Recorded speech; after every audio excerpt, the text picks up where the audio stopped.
So in this section I want to touch briefly on two different modes of walking. We're looking to teach our dogs to walk nicely by our side. For this we want to make sure that we actually have a completely different attachment point to when we go out on our regular walks. This is because when we train our loose lead, we ideally want to train for 3 minutes at a time to start with. If our dog can't walk nicely by our side for 3 minutes, they're not going to walk for much longer. So we want to make sure that our training sessions are really short. Now the problem with that is if we go out for a longer walk and we're not training, then actually we're teaching our dogs to do other things, and our dogs are learning to switch off. They're not learning the whole time. And we don't want to undo the training that we've done. So I have leisure mode. Leisure mode for me would be where I use a harness attached to the back of the harness.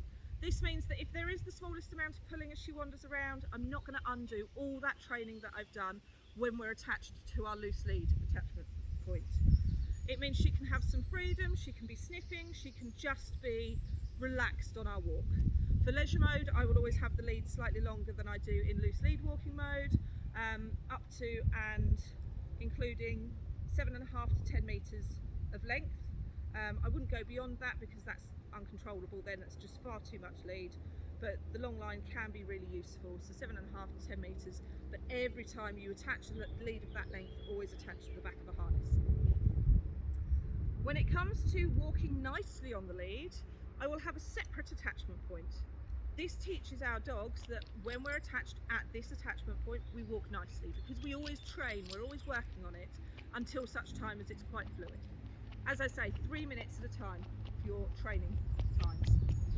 When we attach to the attachment point, the choice is yours where you do that. If you have a harness which has a Y-section front and an attachment point at the front of it, then it can be quite useful to use the front of the harness. I shall show you. So for Flo, I would have a nice little shake off, attached to the back and attached to the front. So this clip here, that's where we'd attach. That becomes loose lead walking mode. That becomes a very nice, relaxed, we're walking, we're training mode. You don't pull on the lead as we walk along. So that would be my loose lead walking stage. You could alternatively, especially if you haven't got this hook at the front, you could go and attach it to the collar instead, and that becomes your attachment point. Again, I've got it to the back and to the collar there, this way. So we're constantly training when we're attached like that. If you don't have a double-ended lead and you have a single-ended lead, then attaching it to just the collar. Because you're in training mode, you're not going to have your dog pulling. You're going to be working so that your dog doesn't pull, so actually it's not too much of a problem. Or you could use the front of the harness, like that. Again, the point of the training is that your dog doesn't pull. We wouldn't want to use the front of the harness to steer our dog. If we're walking along and I use it to steer and control, I'm changing the gait of my dog, and that can cause shoulder problems and issues later on. So it's purely contextual. It is there as a sign that we are in walking nicely mode, you're not going to pull, we're working on things. So that's something to think about. Where are you going to attach the lead every time you're walking nicely versus where are you going to attach the lead every time your dog is in leisure mode?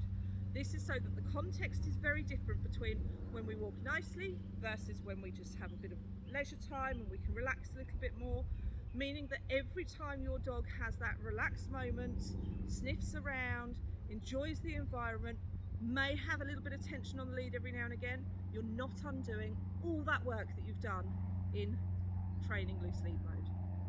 Hope that makes sense.